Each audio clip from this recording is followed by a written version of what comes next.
Aí o terceiro apito, vocês cantam. Para. O terceiro apito vocês não cantam, não canta nada, tá? Vai. Pode. Já tá filmando?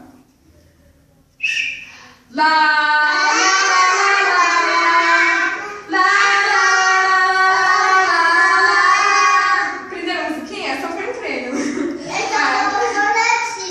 É? Da borboleta, você gosta? Tá, vai, vamos de novo, vai. Quando eu apitar, é pra você bem forte. Isso, mas bem forte mesmo.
Vai. Ó, primeiro, olha, você quebrou o desenho. Não pode.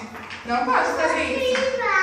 Ah, ali embaixo. Tá bom, depois a gente arruma. Ó, o que é isso? Ó, a gente vai. Agora eu vou mostrar uma coisa pra vocês.